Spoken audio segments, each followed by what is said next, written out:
focus, what we want to really give you is how you can take these strategies and really change your business or adjust it. And then to clarify your message, like how are you saying it?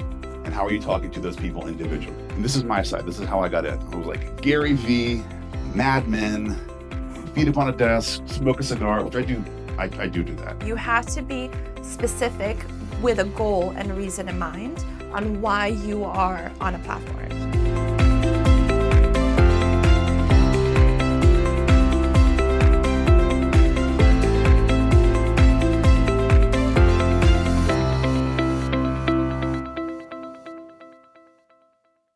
Marketing is such a vast landscape that to talk about it generally is vapid, and to talk about it specifically often misses out on a lot of people. So we kind of have a little bit of a back and forth planned, and then for about maybe 15 or 20 minutes, we'll kind of give you a background of how we approach things, and then we really want to open up to what you guys are thinking, what's on your mind, what questions do you have, and more importantly, what real life, real business problems can we solve here today so that you're empowered moving forward tomorrow? So that's our goal with this session. If you are a CEO of a small, medium, large enterprise, great. If you are a student, great. We are aiming to hit everybody today, and I will stay as long as my wife will let me, or they kick me out of the stadium. Our big focus, what we want to really give you is how you can take these strategies and really change your business or adjust it and to make it run smoother, better, more efficient for you and your customer. So we're going to be going over some foundations, social strategy, some smart KPIs, operationals, and then the benefits of fractional C-suite. So I am Wes Lehman. I am a co-founder of Synapse. It is an honor to be here with you guys in the community. I am also a fractional CMO. So what does that mean? I'm a chief marketing officer, not for one company, but for multiple companies. My CMO agency is called CMOQ. The Q stands for quintessentials. The reason I do that is because there's a lot of money wasted on full-time CMOs, or a lot of companies can't afford a $300,000, $400,000 salary for a CMO, but you really just need the top quintessential things. And so I come in and help provide that fractional leadership on the marketing side. I'm also the founder of Urban Buffalo, which is a digital design and visual identity agency. So we essentially do websites and logos. That's the layman's version of it. And there's my team, my wife, who's the real CEO, my son Stetson, who is the chief chaos officer, my daughter Stella. So my son's 2. It's a little old of a picture, but he's 2. 1, and the one on the far right, Stevie, our chief adorable officer, turned a week old yesterday. So I am in goo goo gaga land, and I have not slept for a week, and way more than that because I have 2 toddlers and a baby. So bear with me, and I'll let Nadia introduce her story. So I'm Nadia Kaminskaya. I go by Miss Brand Boss on Instagram, and I'm the founder of Branding Bosses. So I started Branding Bosses about 5 years ago, and with the goal of helping startups and businesses really get down to the brand and who they are as a brand, because I saw a lot of discrepancies in the market where startups and businesses, small businesses, really weren't connecting with their audience. They weren't their authentic brand on all social media platforms, on websites. If you look on Google, it's one. If you look on Instagram, it's a whole different thing. So I really wanted to focus on helping startups and businesses get to that branding where they are consistent everywhere. And that's really what differentiates big brands versus small brands, right? Is that they're consistent on all social media, on all platforms. You know their brand. You know McDonald's. Anywhere you look, you know their jingle. And that's really where the difference between a startup and a big business happens, is that brand consistency. I am also the co-founder of Artistic Incubator. We bring artists to business events. We connect the local Tampa Bay art community to local businesses to facilitate growth, art, and community and culture. And throw amazing parties. We do love to throw parties, yes. And I'm also the founder and CMO of Florida Inno. It is a news news media channel that really focuses on what's happening in Tampa, businesses, local influences, and trends that are in the market. Over there on the right side, I have a little farm. That's my mom and my husband. And I have a little hairless chihuahua, lots of chickens, lots of fruit trees. So I am a farm girl at heart, but I do love to live in the city. So. I grew up on a farm. Did you really? Yeah, I didn't know that's that cool. about him. Yeah. I love chickens. You never know. Yeah, during COVID, I got a little obsessed, and then we had 15 at a time, and then that was way too much. So we're down to 6. It was crazy. We had like 3 roosters. Love it. Yeah. That's great. Early mornings. All right, sweet. So kind of laying a foundation here. This is what I call the what, the who, the why, and the how. So it's who, what, when, where, why, but we're flipping it around a little bit. And this process is really the first step when you're, actually, it's easy to say when you're first starting, but guys, I mean, the amount of times I go into a company that's doing $20, $30 million a year and they haven't started there is crazy. And a lot of times that's what happens is like really successful companies will do really well, really early, they'll scale, they'll sell, they'll do an amazing job, and then all of a sudden they go, we've utilized our network. How do we get more clients in 2 or 3 years? And so what I start to do with this process is go, okay, what are we really offering? What makes you different? Who are you offering it to? The amount of people that don't have data about who they're talking to is unbelievable. And then to clarify your message, like how are you saying it? And how are you talking to those people individually? If you have 2, 3, 4 key personas that you're trying to target, you have to have 2, 3, 4 key messaging strategies to talk to them directly. 2, 3, 4 different types of built-out funnels through your website, through your social, right? And really dividing these things up in like a creative way, right? So there's a side of marketing that's like, and this is my side, this is how I got in. It was like Gary V, Mad Men, feet up on a desk, smoke a cigar, which I do that. But it was like this sexy, beautiful, I want this world that doesn't exist, dreamland of creativity and ideas. In reality, that's necessary. But so is this like nerdy data side, and I need to build the structure and put everything. And so as a CMO, really aiming to bring those things together goes a really long way. And so the message is the creative side, but knowing who exactly we're talking to is, I call it the nerd side. Your channels, where you're talking to them from. We'll talk about social media, but we so often a company will say, yeah, we've been posting on Instagram. I'm like, okay, well, what do you do? Well, we sell software. Okay. Who are you selling software to on Instagram? Right? I'm not saying you can't sell software. I bought software off of Instagram, but you're posting organically. You have 2,000 followers, which is great. How many of them are interested and are actually fitting the level of a decision maker or the budget that you need, right? And so a lot of times we check boxes and we don't think about choosing our channels. Setting measurable goals. This is like the cycle piece, right? And these really you could draw like a recycling ring around this. When you set your measurable goals, you have to set them and track them and count against them, right? Weekly, bi-weekly. And then really going back, a lot of what I end up doing as a CMO is also kind of stepping into like a quasi-CEO advisor role and saying, cool, we've set up your marketing side this way. The rest of your business is a mess, right? And it's hard. It's hard to track all this stuff. It takes time, especially it takes time to set up. And then it takes grit to hold people's feet to the fire when they are or aren't doing what they need to do. And for the pro tip, Nadia added the pro tip. I really appreciate the pro tip. And it's true. I mean, if you don't have anchored, if your foundation isn't anchored, you're making noise, and noise can be successful. The biggest thing that I notice, going back to quick foundation, why we kind of started there, is that people don't focus on the basics and they jump straight to creating content, trying to go viral, and they don't have any of the foundation pieces built, and they have a video with 1 million views, but they have no landing page. They have no way to convert those into sales. They have no way to convert that into leads. So I really do love content. Content is the best thing, constantly creating content, but you gotta create content that matters and that speaks to your audience and isn't noise.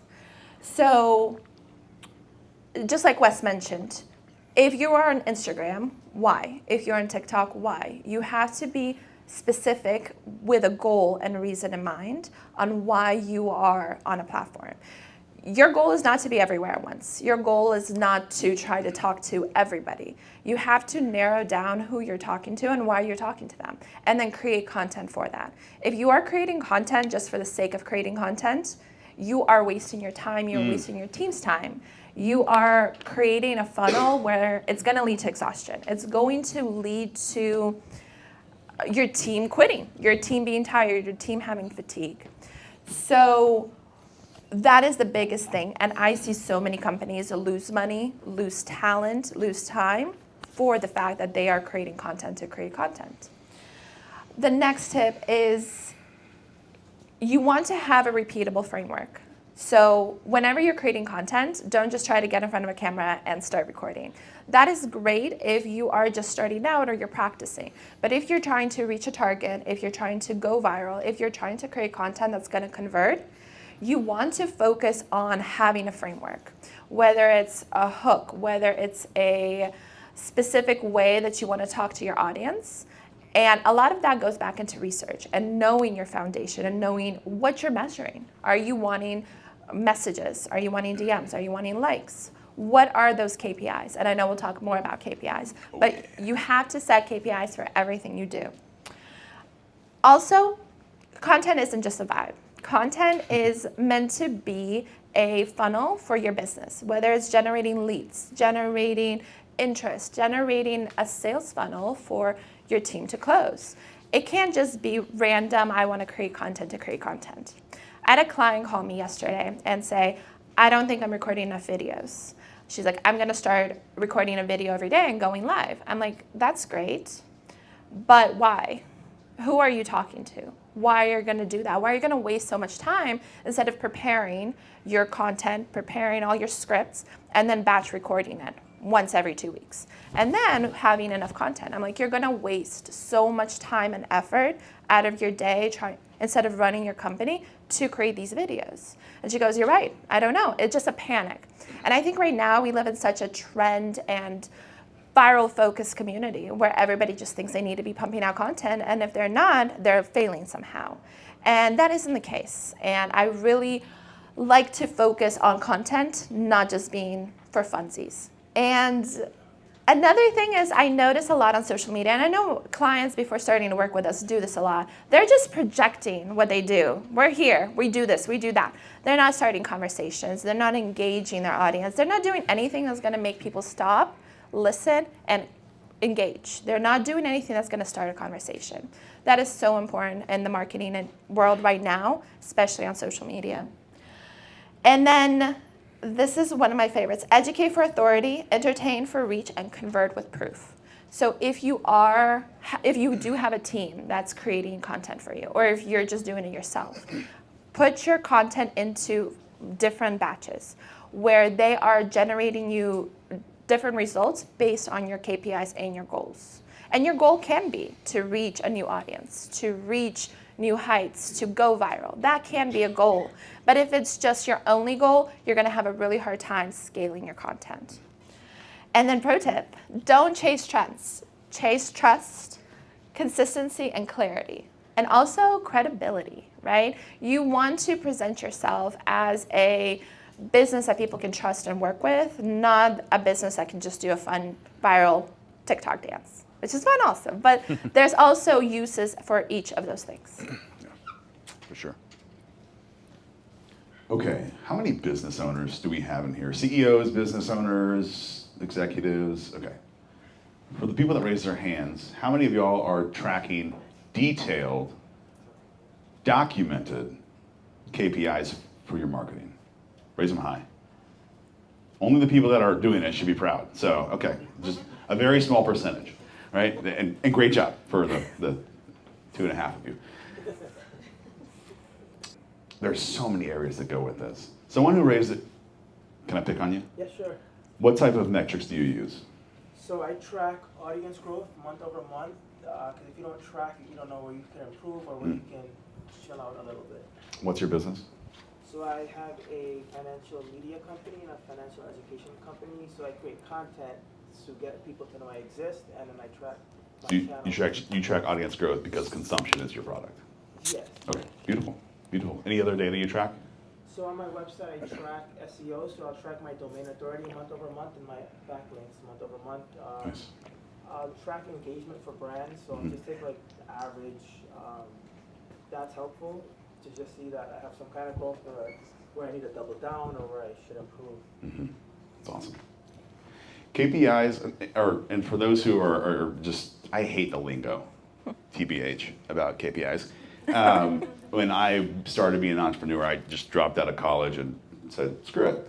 And I had no idea, and I just nodded to a bunch of people in a lot of meetings, said,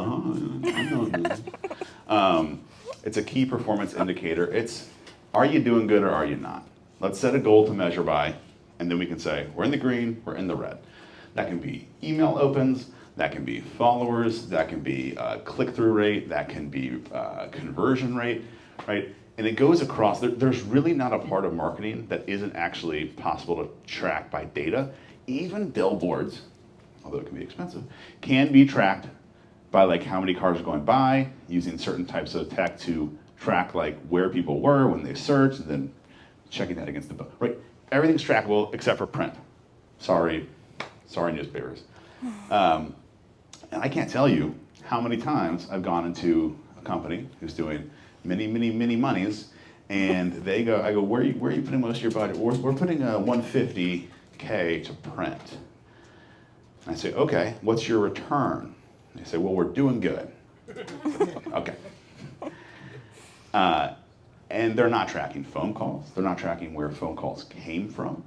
They're not tracking if people clicked from the email to, right? And so they have no way of actually knowing how they're successful, which means they're plateauing, right? They've hit growth, and they might keep growing, but a lot of times, you go, man, my company's making 20 million. If it ain't broke, don't fix it. And if that's your mentality, that's fine. But if you want to build and you want to scale, you need to track the micro data, right, to make the macro decisions. Use tools that match your stage. A big issue I see all the time is big tech stacks. They have a tool that's 100 tools. They're paying for all of them too, all subscriptions, all pros. Nobody knows how to use them. Nobody uses anything. They're all still using PowerPoint, for example. And it's crazy because they're wasting so much money and they're not training their team on the tools. So use the tools that you know how to use, but also make sure you go through trainings. Make sure you train your team. Make sure your team knows how to use the tools you're using and cut down. You can operate $1 million business with 3 to 4 tools. Assign ownership, even if it's just you. You want to make sure you're tracking your tasks. I know that sounds kind of, everybody tracks their tasks. I know what I'm doing. I'm by myself. I know my tasks.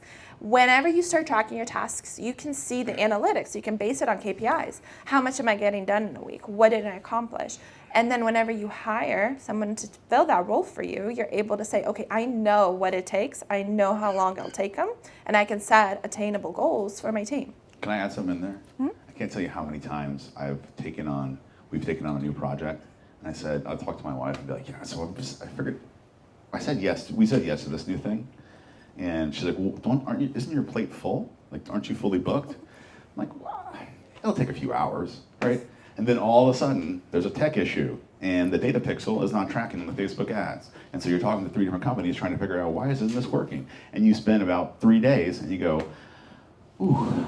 But then, right, that just kind of leaves your mind once you get it resolved. And so you don't really think about that next time you're doing it. So you're not actually building that in, right? Because ultimately, all this stuff needs to be built into your pricing model, whether you're an agency or whether you're an internal team at a company. All this stuff has to go into a pricing model. And so that stuff is that lost time, which is in marketing 20 to 25%, way more than it should be, is gone.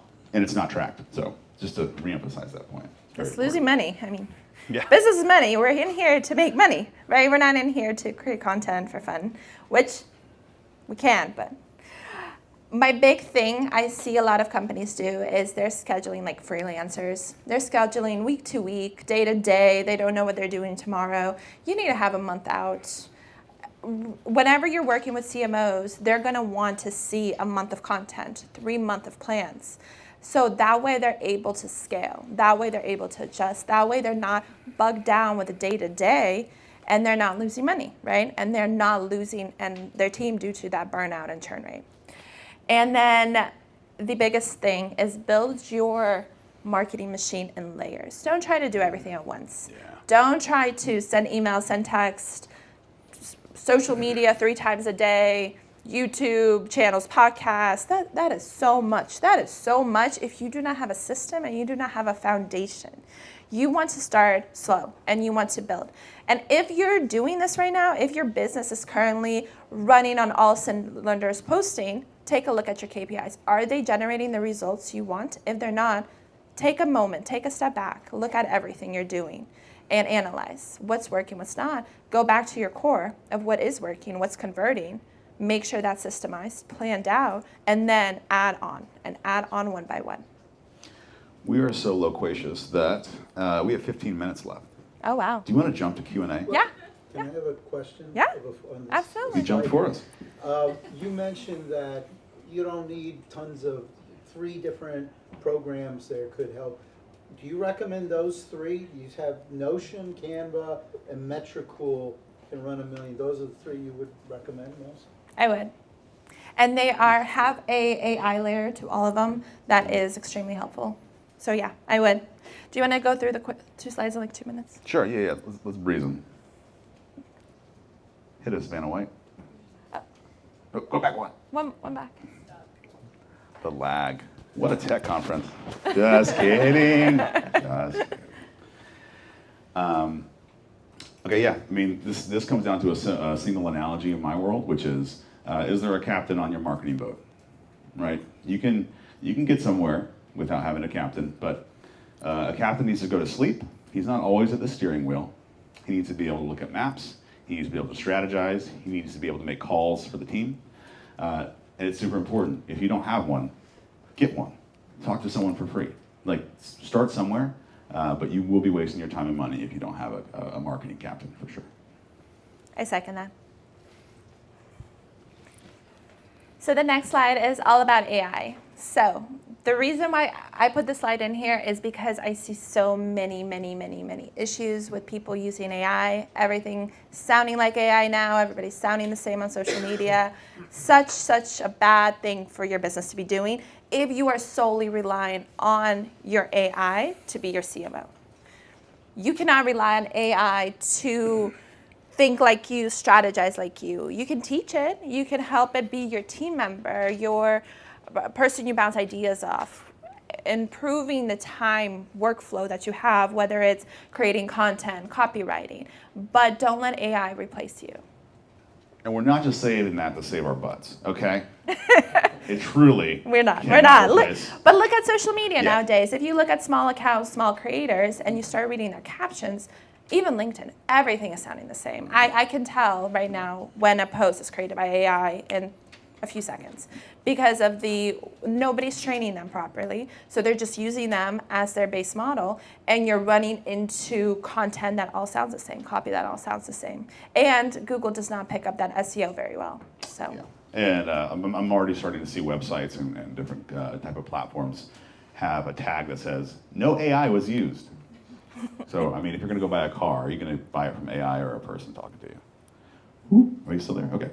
All right, let's jump into some questions. And so we really want to workshop with you guys, workshop real life issues. If you wouldn't mind pulling up this slide, going back to my foundations slide. It's like the stacking blocks. Is that cool with you, Nadia? Mm-hmm. So we can use it as a reference. Like, if you have a question, kind of give us the information about like your background. Industries, companies can be so different. So starting like, hey, like this is what I do. You don't have to give all of these, but like this is what I do. This is who I say it to. This is kind of how we say it. That's a good place to start. And then we can answer questions from there. If we can't answer it live here, we'll sit down with you afterwards. I don't want to volunteer you. I will sit down with you afterwards. Yeah, I will be here, absolutely. And we'll work through it. I brought my laptop so we can work through things, website issues, whatever it is. I'm happy to help out. Hey, good morning. So my name's Cheyenne Banks, and I work as an account executive for JustWorks, which is a PEO company, and I work with small companies across the U.S. So most of what I'm tracking right now is through LinkedIn. So that's where I'm looking to get my target audience, basically. And so what I've been tracking is my cost per engagement.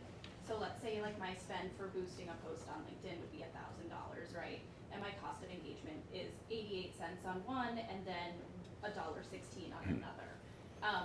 What I have found interesting is that my conversion, even though the engagement seems lower from metrics from like comments or likes or clicks, the cost per engagement is lower, but the conversion is higher.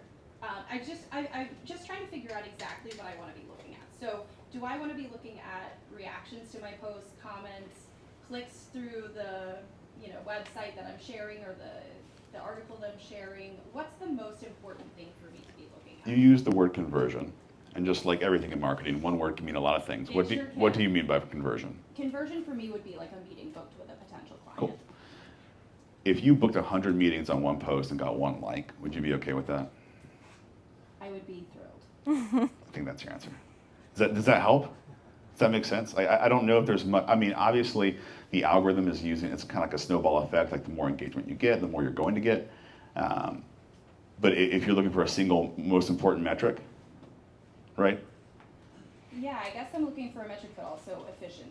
So what is that? When you're looking at a business and you're saying, okay, you're spending $1,000 for this, Mm-hmm. what's the outcome you're really looking to achieve, and how are you really measuring that? Return on ad spend, ROAS.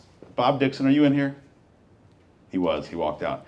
Bob Dixon uses an analogy of if you were on an island and you could only get one message on paper, one number delivered on boat, what would that one number be that says that you and your part of the business is going successfully? And so what that one number is like how much, first you have to set the goal of like, we want to make X amount through X amount of ad spend, right? And the first time you do that, you might feel like an idiot. Like I ran a campaign recently and I was like, this didn't go the way I thought it would, right? And sometimes that happens, but then you go, okay, so let's be a little more realistic. We're not gonna get a 10x ROI on this spend. We're actually gonna get a 4x, which is still great.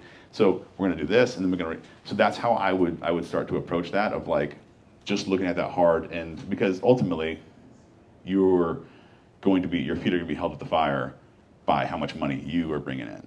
And if it's not, then you should tell them that, hey, you need to hold my feet to the fire this way, or we're actually not gonna be successful. I have a quick side note for that. I always recommend never to track likes and comments, because right now social media has changed so much that people aren't following, people aren't liking, but they're going to your profile and they're booking a meeting. They're going to you and they're sending a message, right? Because people are starting to see a lot of AI, a lot of noise. So they're really wanting to get down to booking a meeting, talking to someone, especially if they're interested. So I always track either conversions or a metric that is sales or something that really affects the bottom line. So I would highly recommend that. Thank you very much, both of you. Any other questions? Quick question. So we've grown. Hi, my name's Carlos. What's up, dude? You guys are ripping it. So we've grown our data product that we were selling all through word of mouth through previous clients, and now we have fed this into an AI. So it's an AI that is trained on first-party data. We have, Jackson, I'm a business partner, but we've taken a break from all social media, and now we're like, hey, it's time. We need to start doing this. We're racking our brain of like, what's the right content framework starting from scratch. We're pivoting from marketing to, okay, now we have an AI SaaS product. So any ideas or tips you have on just like the right framework to start content from scratch? And we have like our LinkedIn's and our Instagrams are probably the richest in terms of number of followers and where we can reach. But I'll leave it at that. I wouldn't go outside of LinkedIn and Instagram from an algorithmic perspective, but I'll let the wizard answer that. The rest of it. I love content. It's interesting that you guys pivoted to the AI. There's a few things that I would recommend. I would actually recommend looking into TikTok. TikTok with AI content is crushing it. And I'm seeing a big funnel effect from your TikTok to Instagram of driving new audiences, especially with AI content. So I would play around with generating AI contents or AI content styles where it's video AIs. I would also focus on your personal brands. Personal brands sell products very well because you're building yourself as a market industry expert, right? So it could be everything from interviewing on podcasts or talking to people. If you do you have content that you've done that has worked? We haven't done any content. No content. Okay, so starting from scratch. Okay. My mind is that, my audience is like now, I have a kid, I got married, like I kind of got off all social media for like 2 years. Now my goal is to come back and go, hey, here's not what we're building, but more so like why we're building it and why we're pivoting.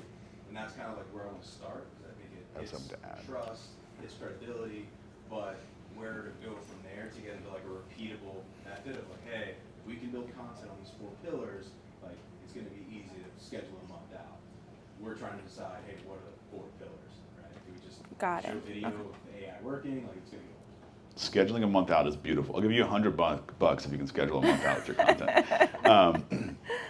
I would say that the first place to start, a lot of times people go, what do I point the camera to? The answer is you or your partner, either one. Or someone else in your company that can be like a semi-regular face. Doesn't always have to be the same person all the time, but no one's interested in your logo, right? When I got into social media marketing, I started as a social media marketing agency many moons ago. It was the time when you put up a logo and people are like, sick, I love that brand. That doesn't exist anymore, really, unless you're like Nike, right? Now it's like, sick, I love that dude. I love that girl. Like, that's awesome. I'll follow them. And so that's kind of where people are looking. And so let's see what type of content. I would also say there's a little space between like perfect content. I always say clouds and dirt. So like if it can be like a super high produced content, that's awesome.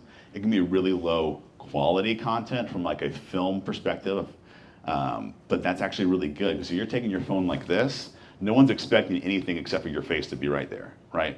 But if you're setting up your phone on a tripod and I'm coming up to the tripod and I'm like, hey guys, really excited. It looks like I'm just filling crappy content, right? And so I would say start doing it just because it's going to be wonky for a few months, a few years, but then keeping you guys like the human element in it will go so far because AI is, people can't grasp it, right? And so that human side of this is like our personality and this is what makes it special. Also, people want to invest in your journey too. That's another part of it. Anything else you would add? Yeah, that personal branding aspect. I'm good. I would really focus on building your personal brand because that's going to help you grow your business brand. So yeah, pointing the camera at you, that's definitely a pillar. So I call that pillar culture. That's an important pillar. I put most focus on culture, authenticity, and then a little bit of what the product does, how it helps businesses, how maybe showcase clients, how it helps them. But don't always revert to like, it has to be graphics. Try to focus on video content for sure, because that's what's really working right now in the industry. Hi guys, my name is Misty, and this is less of a business question, more for like an organization.